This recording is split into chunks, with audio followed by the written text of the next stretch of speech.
Well, good morning and welcome to Community Chit Chat. We brought back by popular demand John Klopfenstein. He is here in the studio. We're going to bring him here. We're live. It's Saturday, May 23rd. Maybe get a computer. Yeah, May 23rd. And as soon as that kind of volume goes down a little bit, what's going to happen is I'm going to stop it like so. And now we're going to introduce John, and we will do that. And we will bring him into a picture here. John, I don't know if I had this the last time, but you might see the monitor that's in the middle on the table. That's what's actually going out. And you see I'm up in the upper corner? I do. Did we have that before? I don't think so. Oh, okay. Now you're looking that way, so you know what I'm going to do? What? Watch this. I'm gonna move him over here. Oh. What do you think? Pretty clever? Yeah. I had all these gadgets. I'm just learning how to use them. That way I can keep you up more. That way I can do your titling. So you get titling. See? All right. Wow. Yeah. Anyway, so now you were doing a show for a while here called Hooked on Law. I was. And we, for whatever reason, technical difficulties or whatever, you lost your partner, your handy guy. What do you call him? A sidekick? Yeah, my sidekick, Peter Hemme. Yeah. Now, is he still in town, or he hasn't left our town? No, he's still in town. He was talking about leaving and going somewhere like Southern California or something. Didn't he say something about that? I think he was talking about leaving and going to Texas for Texas. A brief period of time. I'll have to have him say hi to Barbara, Susan, and Linda. Yeah. They're all my exes. They live in Texas. All right. Yeah, he's doing fine. So before we came on, I asked you a little bit because courts were closed. I said, "Have you been to court lately?" You said you have. I have. So how did that happen? Well, the courts have opened up as of the 18th of May.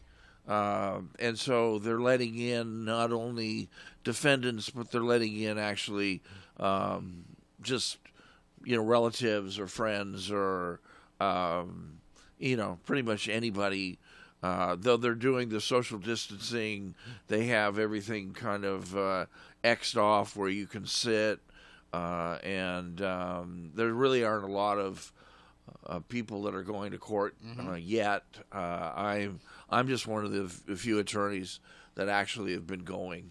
Now, were you actually in the court talking to a judge? How did that happen? Or what? Yes, I was actually in the courtroom talking to a judge.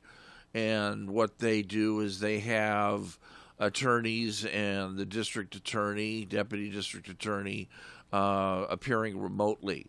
So they have a big screen, sort of like a movie screen, and they have these various people who I guess have a camera and a microphone, and it's a little bit so you can, go back and forth. They asked me to come up to the table.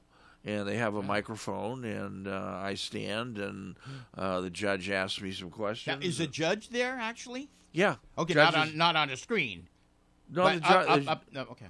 No, the judge is there and on the screen. Oh, okay. All right. And are you have a camera on you, too? Yeah. Wow. Okay. Yeah, there's a camera on me. Because you told them that you're on television regularly, right? No, you probably didn't. No, I didn't tell him that. No. Now, how many judges do we have here, and which court was this? It was Department 11 and Department 8 in Salinas. In Salinas. And then I was on court call in Department 17, which is Judge Lavarado, family court. Oh, what's court call mean? What does that mean? Court Call is a company that provides.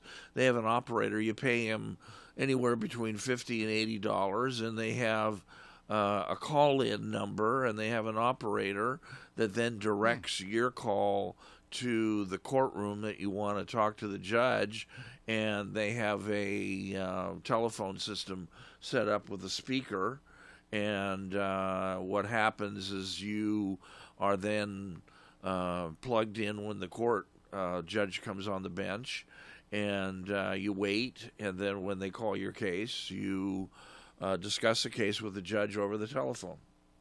Now, this is something new because of the virus, correct? This wasn't here 5 months ago, was it? No, court call has been going on for a while. It enables, what it does is it enables attorneys to handle cases out of county.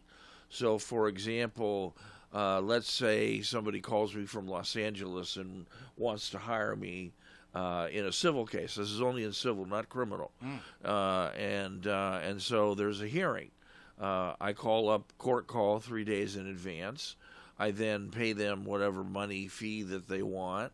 And then 15 minutes or 10 minutes before the hearing, I call into the number.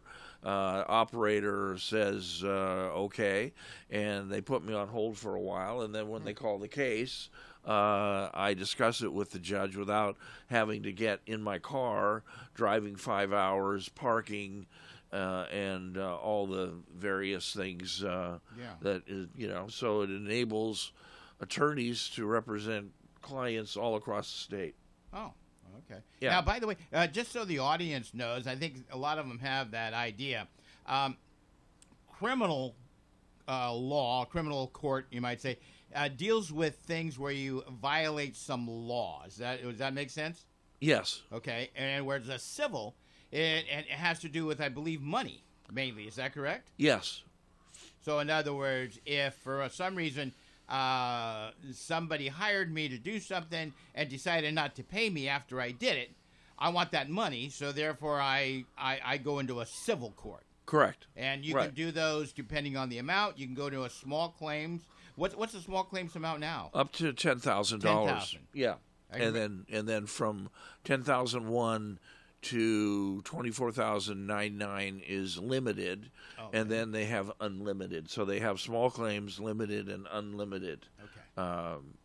Anything over 25,000. So basically, you have criminal court, civil court. Is there any other kind of court that I'm missing? Yeah, family court. Oh, family court. Oh, family okay, court. Yeah. Probate court.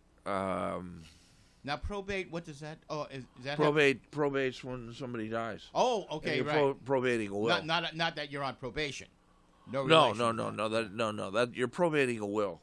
Yeah. Hey, by the way, if you ever run into those probation officers, sometimes I've seen them with these flashy cars, with the big signs along the side that says probation officer. Yeah. Just what you want to see when you're on probation. You want to see them pull up to your house in your neighborhood with that car, Just when you think you're okay, now the neighbors all know this guy's on probation. Uh-huh. Are you on? Did that happen to you? No, it never happened to me. Never happened to me. Okay. But I have some stories, but I'm not going to go in there because you're here today. Okay. All right. So we got that cleared. Oh, family court. Now, family court, does that involve divorce? Divorce, child custody. Child custody. Divisions of property. Because when you're married, that becomes what in California community property. Yeah. And so everything that is earned by, let's say you have one spouse that's the earning spouse, the other spouse stays at home. Mm-hmm. That stay-at-home spouse is entitled to 50% of whatever the earning spouse made or makes. Now speaking of marriage and such, I've had this idea for a long time, and maybe you're the person that could take this and go and run with it and get yourself really popular, on that. And that's, I think that when you go to get married, you get that marriage license, that it's good for like 2 years. Okay? Uh-huh. It's a 2-year license. Uh-huh. And then at the end of the 2 years, you either go back in and apply for a 5-year license, or that's it. It's done. If you didn't have any kids, that's done. Now, if you had signed some kind of financial agreement, that you would have to adhere to that. Uh-huh. But anyway, have you ever thought of that, of having a limit on the first license, just to save a lot of hassle? No, I've never thought of that. I'll have to put that in writing. Yeah. I mean, that sort of defeats the purpose of love, don't you think? Well, yeah, but how many divorces are there? Okay. Well, there's a lot of divorces, but the reason is more long term. I think in the first few years there's the honeymoon period, and then And then really marriage I think is more like a business. Well, that's what I'm saying. Give them a 2-year permit, and then I don't know. Yeah, it's just something that when I got married back in '70, my then to wife to be, we went to Reno and did something really quick. Then we came back and had a party. I always think rather than have a wedding and a big party, then have the wedding, and a year later, if everything's good, have the big party. That makes sense. I think getting rid of community property would be, probably a better idea, just because of the fact that it seems a little unfair to me, and there are a lot of people might disagree with this, but I think it's a little unfair that the earning spouse has to then give up 50% of whatever he or she has earned and give it to the person that sort of is staying at home. Yeah. Have you done that? Me? Have you had to do that? Yeah, I've been divorced. Oh, okay. But did you have to give up half of your, Well, personal. I'm sorry, I shouldn't ask. Well, no, it's okay. I don't mind. What ends up happening is a lot of times in divorce and family court is that you have stipulations, you have agreements, and so you try to work these things out of court. Mm-hmm. And so I had an attorney that worked with my ex-wife's attorney, and we worked through and came to an agreement of, we didn't have a long-term marriage. I was only married with this particular woman for 6 months. Oh, okay. So, see, there we go. Now, if you had a year permit, there we go. You don't need to have the divorce or a 2-year thing.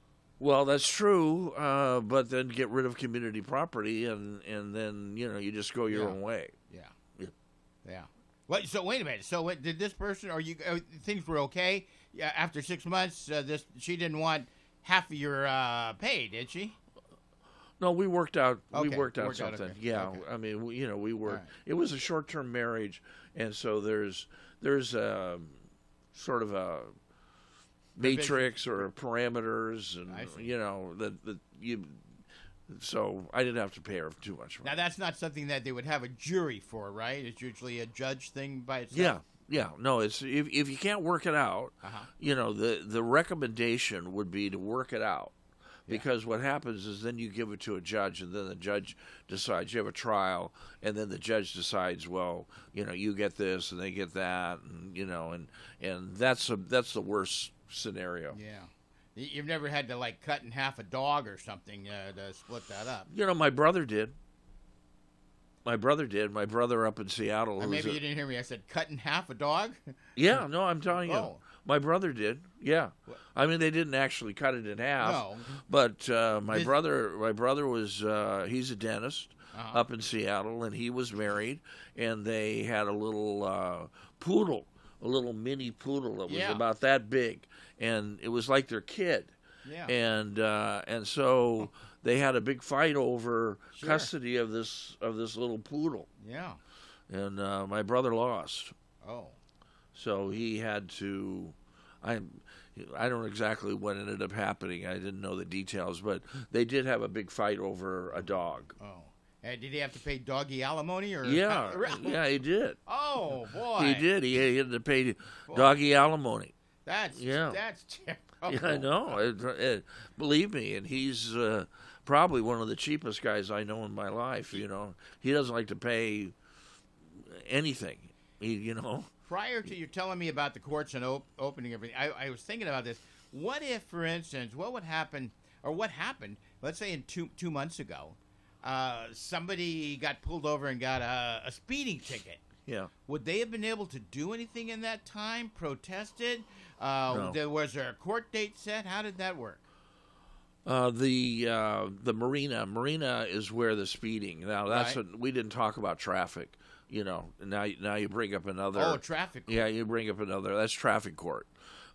They have out in Marina. So here in Monterey County, we have 3 courthouses. Mm-hmm. We have one in Monterey, one in Salinas, and one in Marina. Now, Marina has traffic, and they have child custody. They have Department 20 and Department 21.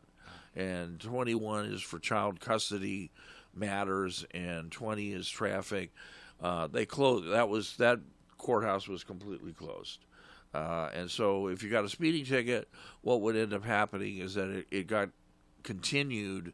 And I have a few clients that picked up speeding tickets that have been continued into late August and to early September. Wow. Yeah. Okay. All right. Yeah. I mean, could there be an argument there about a speedy trial that couldn't be done in or? Yeah. Well, there was an order from the California Supreme Court Chief Justice that had an emergency order that applied to all courts, including the traffic court, which basically suspended all trials, even if they're court trials, and basically all activity in most of the courts until this coronavirus thing was somewhat resolved and had been understood more fully. And so the answer is no. Because of that particular order from the Chief Justice of our California Supreme Court, there was nothing you could argue. Wow. Yeah. All right. Yeah. So now this last time, when was the last time you were in court? Just last time I was in court was yesterday. Oh, yesterday. Yeah. Okay. And was that a lengthy thing? No, it was. They have a DUI court. Oh, okay. And the DUI court is for driving under the influence. Right? Driving under the influence and multiple offenders. Oh. Multiple offenders who live in Monterey County. Yeah. Though I think may have extended it to out-of-county people. But what it is, it's a treatment court.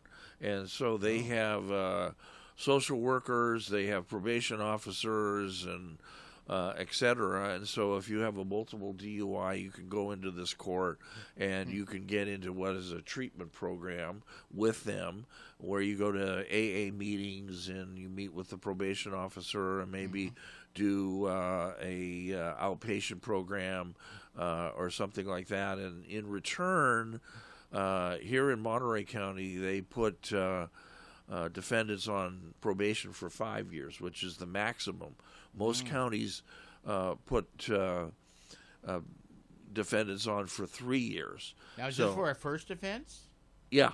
First offense? Yeah, for a first offense. Wow. They're on informal, not formal probation, but informal probation for 5 years.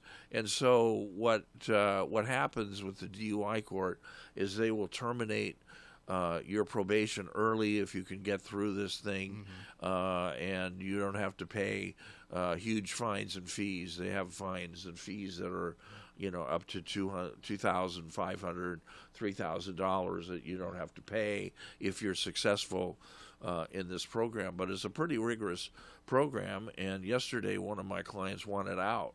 He was tired of all this, going to AA meetings and meeting with the probation and whatever, and so they terminated him from the program and just put him on informal probation. Oh, okay. Now, what's in Monterey County? What's the situation with your driver's license? First time you get pulled over, you're 24 years old. You've never had a DUI before. Now you get a DUI. What's the status of your driver's license at that point? Well, it's automatically, they give you a 30-day. When you're pulled over, the officer, let's say CHP, just hypothetically, the CHP, they'll take your driver's license, and then they'll give you a piece of paper which represents your driver's license for 30 days. You have approximately between 10 and 15 days to contact the DMV and request a hearing. Once you're able to request a hearing, that stays the suspension of your driver's license until you can have the hearing. Now, now what do you mean stays? It's still gone for a while. Is that right? You're still able to drive. Oh, you're able to drive. Yeah. So the 30 days ended up, and now you can drive until something happens. That assumes you've contacted DMV. You're right. A lot of people don't. And so what happens is then after 30 days, their driver's license is suspended. They shouldn't be driving, and then they get pulled over again. They don't have a driver's license, and then they pick up another misdemeanor driving on a revoked or suspended driver's license. Yeah. Okay. All right. So they have to. So they with that 30 days is over, but they then have to contact DMV to get it cleared up for the time being. Is that right? Yeah. They have 10 days. 10 days. 10 days to call DMV. Now, if you hire a lawyer, I have a special number and all that secret number that I can get a hold of DMV without having to be put on hold and whatever. And then I write a representation letter. I fax it up to DMV. They call me up, and I set up a hearing. Now, I'm a busy lawyer. So what I'm able to do is I'm able to put it out sometimes a couple of months, maybe even almost 2.5, 3 months. And so that gives my client that time to be able to drive legally until we actually have the hearing. And we have a telephonic hearing. So the hearing is in my office. I put my clients there, and we're on speakerphone, and we speak to a hearing officer that's up in San Jose, and we have the hearing, and then they render a decision. We're going to do this. We're going to take a small break, if I may, and for about 2 minutes, we'll come back, and now you have to figure out my electronics on this. It gets a little tricky. So first of all, we'll take that out of there. We'll drop that like so. I'm going to fade me what's called to black, both of us, like so. And yes, it's all right. I dropped your mic, but you're okay. And then I come over here and I do something like this and this. Like so. Here we go.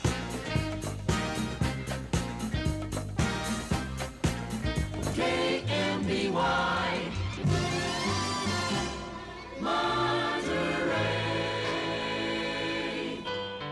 Jim Vossen here for the Delray Oaks Chamber of Commerce. If you have never been to Delray Oaks before, it is well worth coming by. About 20 years ago, a young gentleman took on the task of counting all the trees in Delray Oaks. He's still counting them today. There's a great and famous restaurant in Delray Oaks called Tarpey's. And of course, they have a Starbucks and a Jack in the Box and a large Safeway. There is also a special place where people come from miles around to look at a large frog population. If you need your spirits lifted, there is the beautiful Church of the Oaks. Check out their website, churchoftheoaks.com. And if you're in the neighborhood, stop by and say hi to my good friend, Reverend Dr. Robert Helen. To find out more about Delray Oaks, check out delrayoakscalifornia.com. That's delrayoakscalifornia.com. Brought to you by the Delray Oaks Chamber of Commerce. To join the chamber, call 394-6501.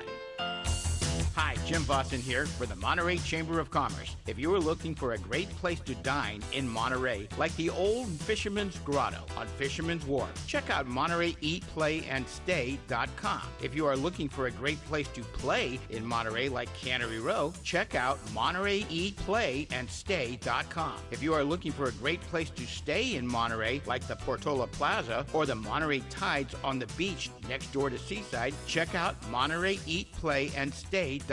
If you are looking for cars, car parts, body shops, car clubs, etc., check out MontereyCarChannel.com. It's quite interesting and fun. For more great information about Monterey, check out MontereyCalifornia.us. That's MontereyCalifornia.us. All of this and more brought to you by the Monterey Chamber of Commerce. Not a member? Join today. Call 394-6501.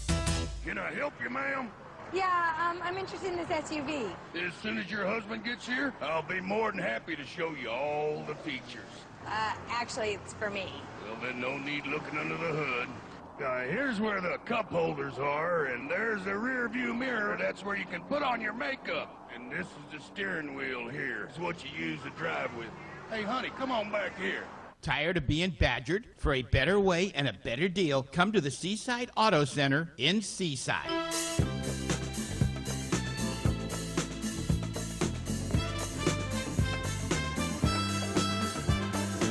All right, I'm back, and we're back.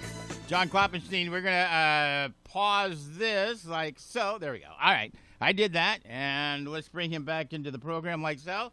And there we go, and there you are. Right. As soon as I pop your mic up, and I got like 8 things to do, and this guy's getting older, So Yeah. Anyway, we're talking about stuff, court, and Right. everything. Right. And are you familiar with a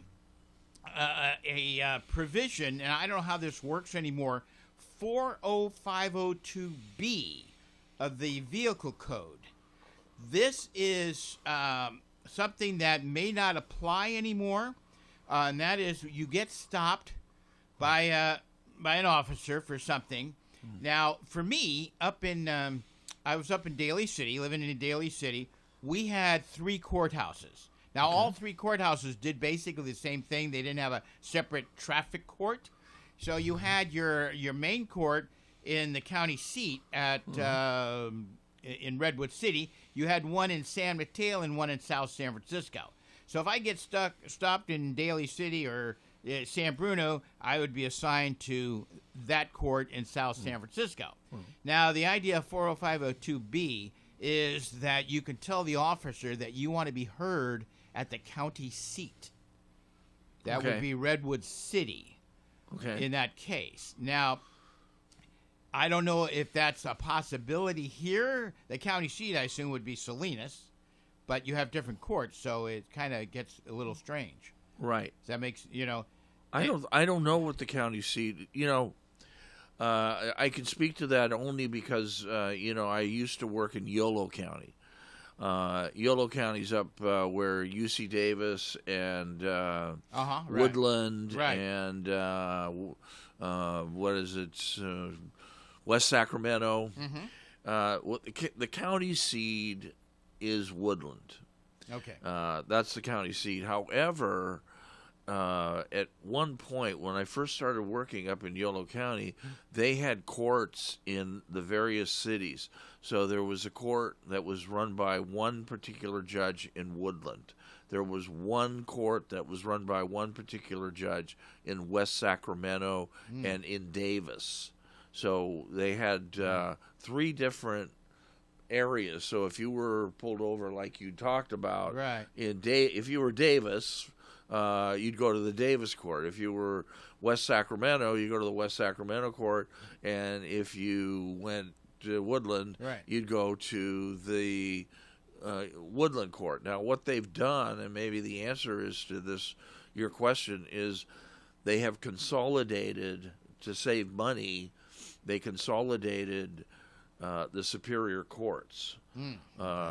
Historically, there was as you know, a municipal court, and there was a superior court.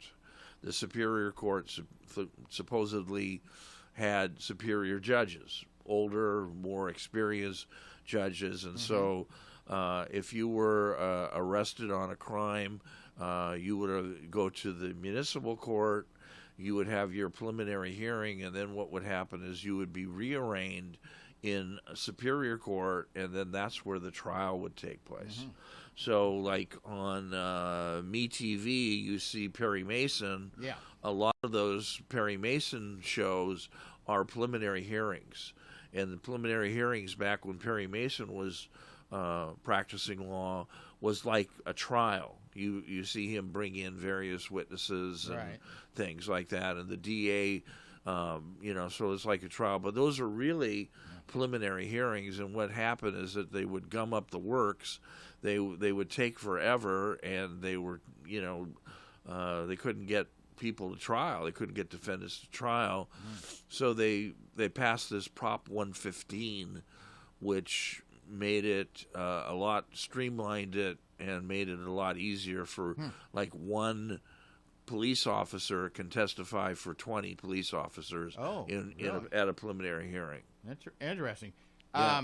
So let me get back to this for a second. The reason for that, I found that 40502B in one of those fighting your ticket booklets. Fighting your traffic. And the idea behind that would be that, being that I'm up in Daly City, if I asked for to be heard at the county seat, number one, I increase my odds of the officer not showing up. Right. I increase the odds that the officer is not familiar with that judge and vice versa. You know how when you go to the same judge all the time, you Right. kind of know what that judge is, you know, Right, and all sure. that. And you know. Sure. And so it would increase your, supposedly, you know, give you better odds, you might say, for doing that. And so. Well, I think the answer to that is because they've consolidated everything. There's really, I mean, Monterey is a little bit unusual because up in Woodland now they consolidated everything in all the court. The only court is in Woodland. It's no longer in West Sacramento. It's no longer in Davis. It's only in Woodland. So if you were to invoke that particular vehicle code section, it wouldn't work because where the officer would go to Woodland, wouldn't be going to Redwood City. You understand what I'm saying? Right. No, because I understand. that's now where the court is. Yeah. So they've consolidated everything. But they do have a court in Redwood City. I've been up there in that, and they do have a court there. I don't know about Daly City or South Sacramento, but I think that now wouldn't work for you. So, I was going to just tell you the little situation here, and I just kind of it's just funny how life turns out or how things work out and such. And that is, I'd gotten this citation, and I was Iowa patrol officer, and I asked him to exercise that right to be heard at the county seat, and he wrote it down. Redwood City, put the address in and everything, and I signed for it. Okay. Well, in South San Francisco courthouse, we had a Commissioner Gruber, and he didn't like me. I guess I'd been in there a couple of times. So anyway. It's a good thing to learn all these things at a young age, so you don't do those mistakes later on. Right. But anyway, he went and took my ticket, in which I signed a promise to appear in Redwood City, and he readdressed it for me to appear in South San Francisco. And I said, no, you can't do that. You can't change my written promise to appear. You can't do that. Yeah. And I had a sign that I'd used for a while for other things. It was a big red, kind of a picket sign that had 3 words on it. It said, "Liars work here." Real big. And so I was picketing the court. Okay. I was picketing the court. And the commissioner, whatever, once in a while come by. And this one time he comes by and he says, Jim, you missed your court date yesterday. And I said, oh. And so at that point, I made a contact and talked to I guess the clerk of the presiding judge at that time, and told her the situation, that we're going to have a little problem here if this somehow persists. Okay. So what's really neat is this presiding judge came to my defense. I never talked to him, I don't believe, and he actually had this Commissioner Gruber hand deliver my ticket to Redwood City.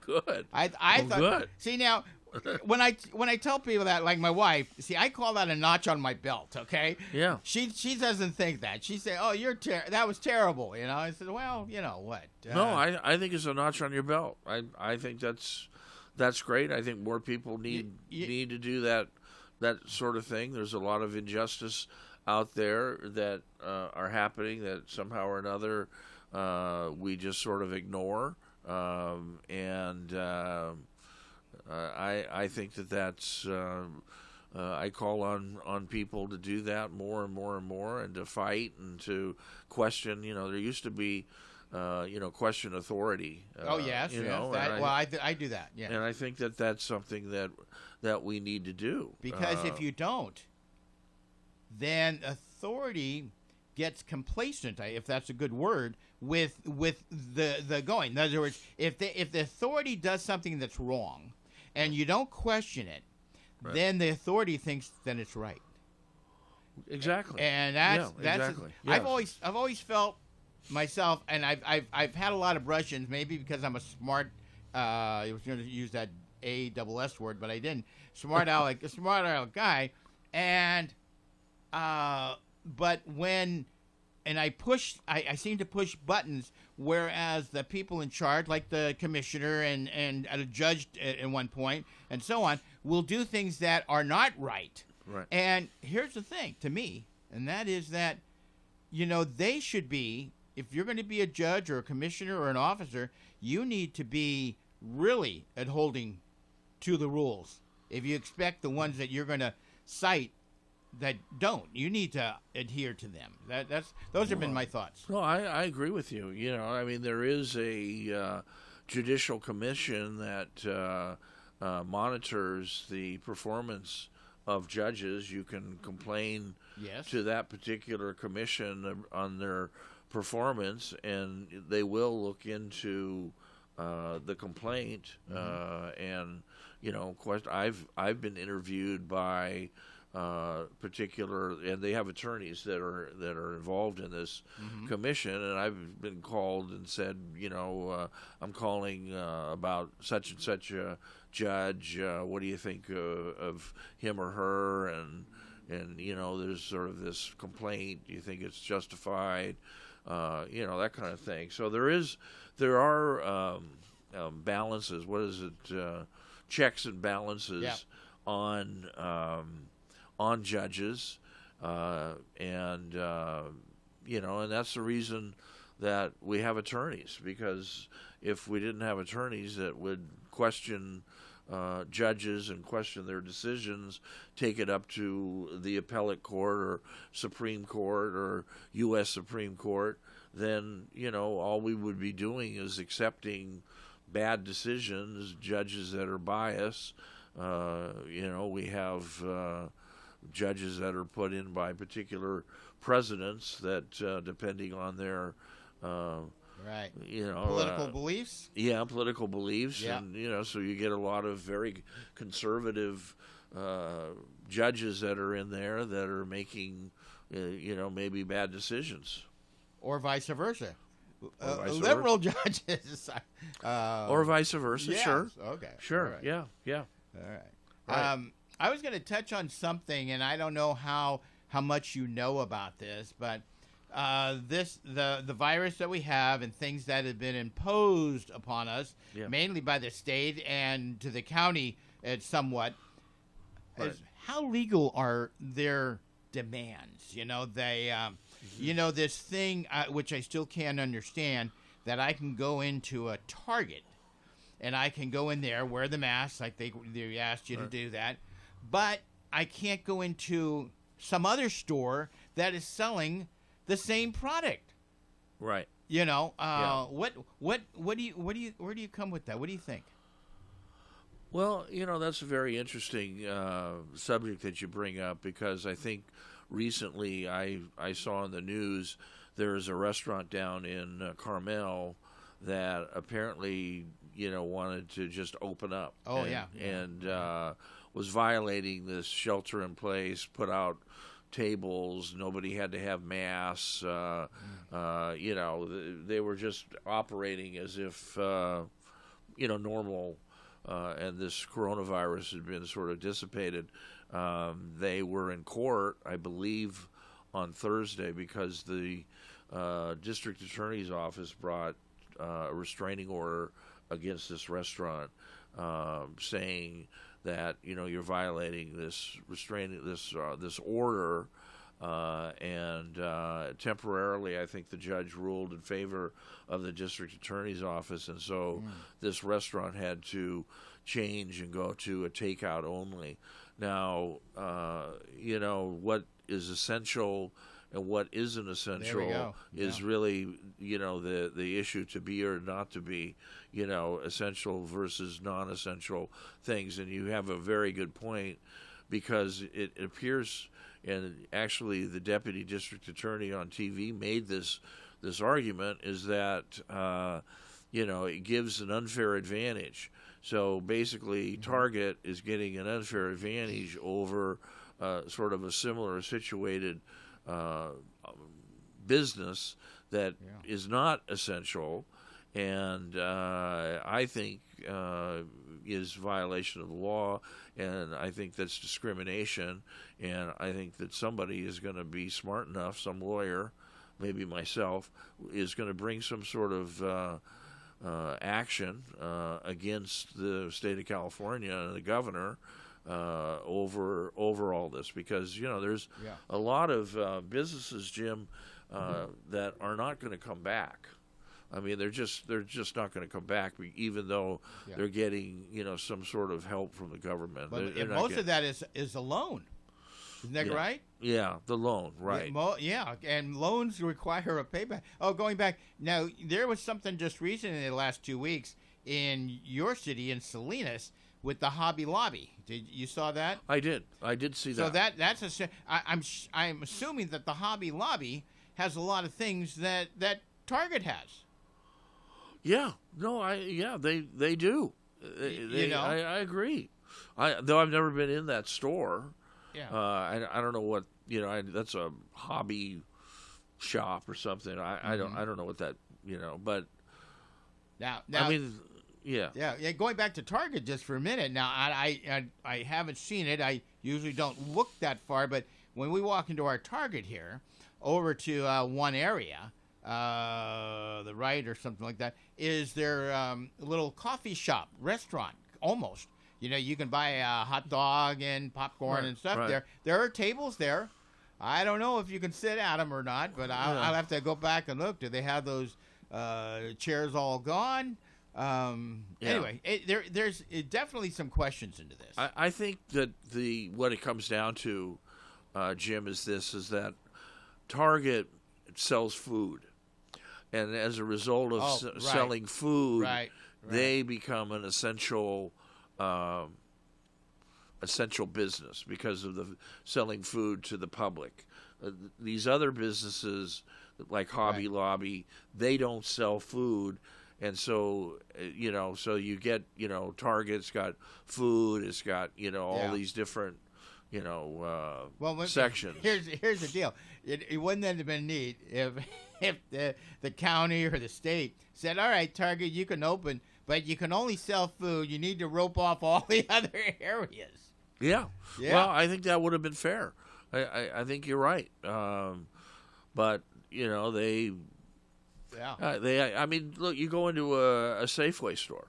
I mean, a Safeway store sells food, but they also they have a pharmacy. Right. That's kind of essential, yeah. Huh? The pharmacy's kind of essential. Well, it is, but I mean, they have an area where they sell shampoo. They sell, I mean... Yeah, right. That should have been roped off, all that stuff. But, people need to wash their hair. Well, I eat my shampoo, so that would be okay. Well, you're saving money. Well, it cleans out my insides. Yeah. Right. Gets rid of you, Benny. Right. Yeah. Right. So I think that's the answer. The answer is that these places, that the difference is that they sell food. That makes them an essential business. And you brought up, and we all know there's a lot of businesses that aren't going to come back.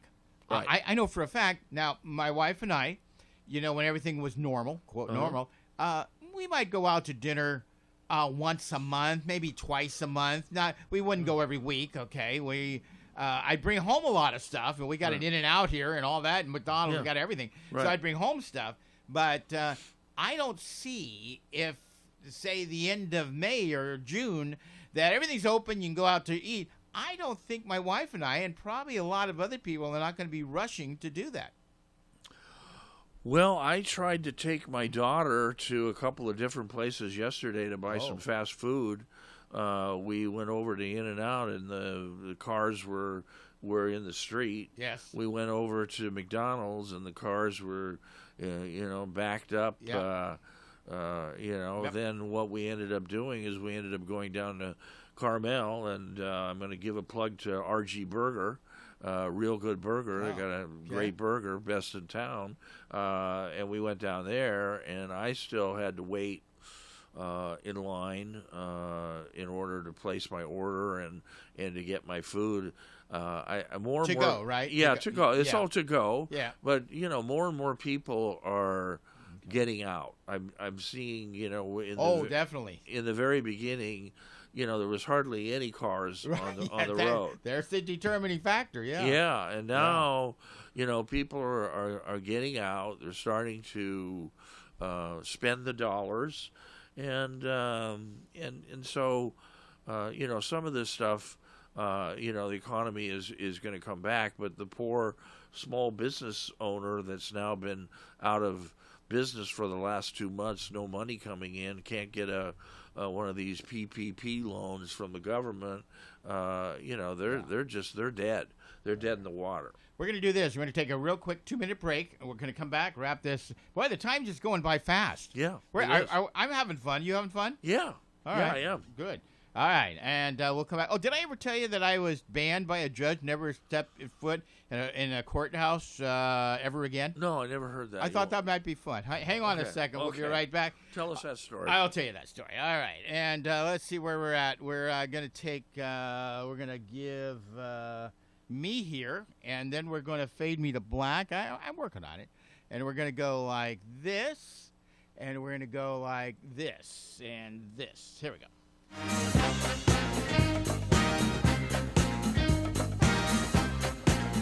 KMBY Monterey. Hi, Jim Vossen here for the Sand City Chamber of Commerce. Sand City is well known for its large art community. Check out sandcityartworld.com. Sand City is also known for its industrial businesses like Disaster Cleanup, Floor Store USA, Cypress Cabinets, A&R Plumbing, and many more. Yes, Sand City has 2 shopping centers with Costco, Office Depot, Target, Home Goods, not to mention the 2 new burger places, Five Guys and Habit Burger Grill. Plus my favorite place, McDonald's. Love that quarter pounder. Check out sandcityshopping.com. Sand City has a giant development in the works, including lots of apartments and a hotel or 2. For more great information about Sand City, check out sandcitycalifornia.com. That's sandcitycalifornia.com. All of this and more brought to you by the Sand City Chamber of Commerce. Not a member? Join today. Call 394-6501. Hi, Jim Vossen here for the Seaside Chamber of Commerce. If you're looking for a great place to eat in Seaside, like the Googie Grill on Del Monte near Canyon Del Rey, or the Wakatobi Japanese Grill at 1130 Fremont Boulevard, check out SeasideEatAndStay.com. If you're looking for a great place to stay in Seaside, like the Econo Lodge Bay Breeze Inn at 2049 Fremont Boulevard, or the Big Embassy Suites at the corner of Canyon Del Rey and Del Monte, check out SeasideEatAndStay.com. If you're looking for a new or used car, check out SeasideAutoDealers.com, where you'll find BMW of Monterey, Victory Toyota, Lexus Monterey Peninsula, and more. Check out SeasideAutoDealers.com. For more great information about Seaside, check out SeasideCalifornia.us. That's SeasideCalifornia.us. All of this and more brought to you by the Seaside Chamber of Commerce. Not a member? Join today. Call 394-6501.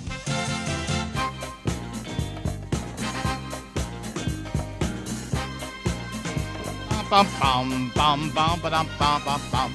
Now, what I have to do, technically speaking, is wait till that drops down like so and do this pause. All right, welcome back to Community Chit Chat. We're on here on today. I hope I said that right.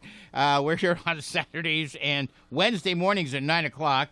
Sometimes I do replays, but today is May 23rd, and I have live in the studio right now John Klopfenstein. He's an attorney, and we're having fun talking about law. I always find law interesting, and so do you. That's why you do it, huh? Yeah, I do. I find it interesting, yes. Yes. Now, my dad was a real estate broker. I should have got into real estate a long time ago, but there's ups and downs. And then my next choice would have been a lawyer. But the problem is, when you become a lawyer, do you kind of have to become one of them? Who's them? That's a good question. Them. That means that, well, for instance, I do things outside the box a lot of time because I'm not a lawyer and because I'm just an individual, and I can use that as my reason for doing that. But when you're a lawyer, you probably wouldn't think of doing something crazy outside the box, would you? Well, I mean, you have to work within the rules. I mean, there are professional responsibility rules that every attorney is subject to, and I mean, you can't lie. Though a lot of lawyers, I think, do lie. You can't, present a document that's a false, document or whatever that maybe somebody that's not a lawyer would do. So yeah, I mean, you're sort of you become boxed into some degree in the creativity of being a lawyer. If you're a creative person, I don't recommend you being a lawyer. I think that there's other areas. My daughter's very creative, and she, sort of goes to the office and says, "Dad, I'd like to be a lawyer," and I tell her no, because there really isn't. There really isn't the creativity. How old's your daughter, if I may? 16. 16. Okay. Yeah, 16. 16. She's like the song. She's 16, going on 17. Oh, go on. But now, does she have? You said she may have lawyer ambitions. Does she have some other ambitions at the age of 16 yet? Well, my dad was a doctor. I think we talked a little bit about this. Right. He was an OBGYN, and she was thinking about being a doctor, but I don't think she has the method. You have to have math and science, and she's good at writing and she draws and things like that. So what's her name? Camber. Camber. Kamber. Camber. Yeah. Okay. Now, you're one of those persons that comes up with weird names. What happened to like Mary and Linda and stuff? Camber, where's that from? Well, that's a story that my ex-wife, who I was married for 6 months. We talked about that. Is that where the daughter's from? Yeah, my daughter's from that particular relationship. I see. Okay. And that's the reason we got married. Basically, as I'm married because of she got pregnant while we were dating.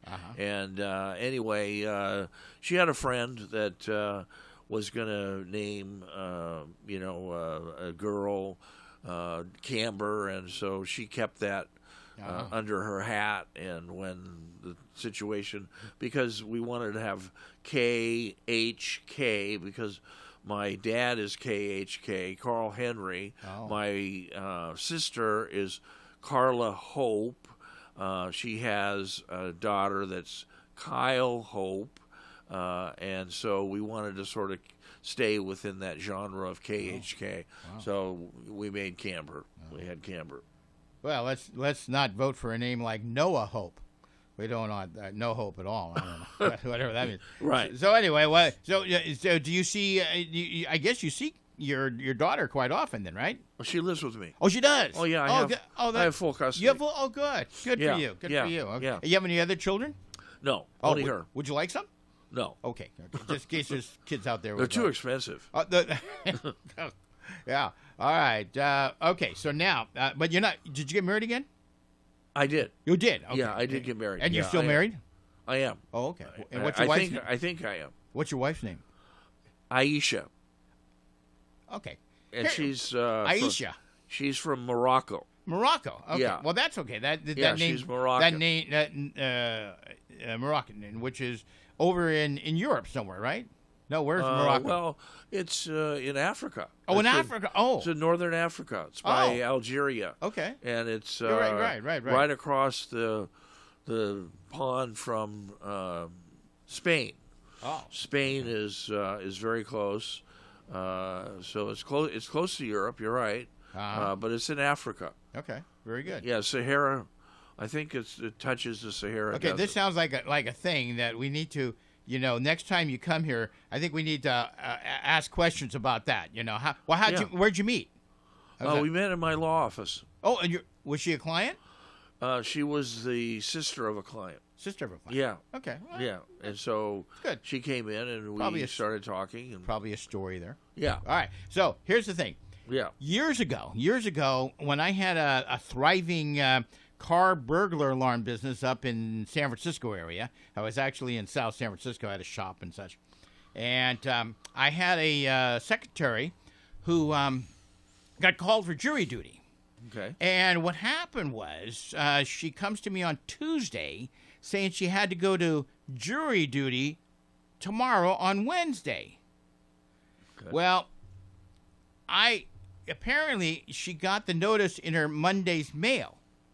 And so she tells me on Tuesday, and I was kind of the short notice thing kind of bothered me a little bit. Sure. So I went with her to the courthouse, and I went into the jury room with them, where they were selected. Yeah. And I ended up asking a couple of questions. That's where I get the problem. I said, how does a jury person get called?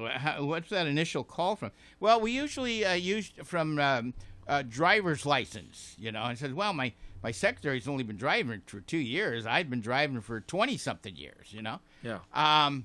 And I've never been called. And then she said, or voter registration. I said, well, I've been registered for a few years. She's only been registered 1 year, Yeah. So then the lady asked me, she said, are you a prospective juror?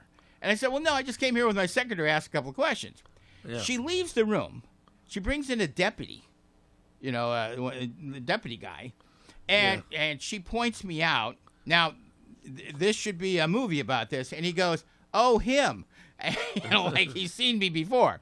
So he told me I had to leave. And at that point, I went and saw the, what's called the head of the court, the head clerk of the court. Okay. And he told me that their computer was designed to send these notices out 2 weeks in advance. And I said, well, there's something wrong with your computer because she just got the notice in Monday's mail.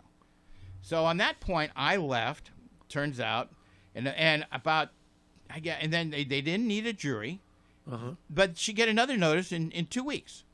So I went over to raise a little stink about it, and somewhere along the way, the next day, or that afternoon, I get a call from the presiding judge's clerk, and she's asked that the judge would like to see you tomorrow in his court at 10 o'clock. So I go to the court, and it looks like there was some court going on, but there was nobody there at that time. Anyway, 10 o'clock.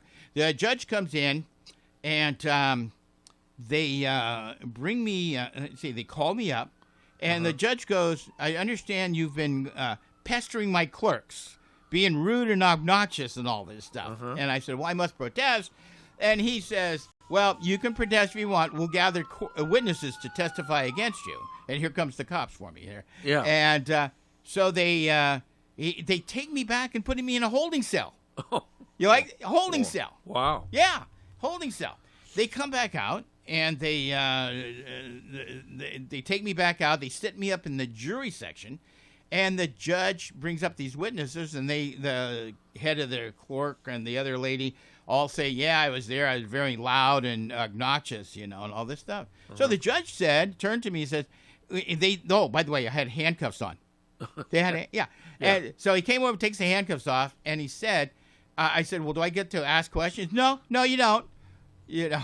Wow. And I said, well, seems my only problem is I like to ask questions. And he says, well, Mr. Vossen, it's obvious after the testimony of these people, you are this rude and obnoxious person. I'm giving you an express command from this bench that you never step foot in or about this courthouse ever again. Now, just go and stay away.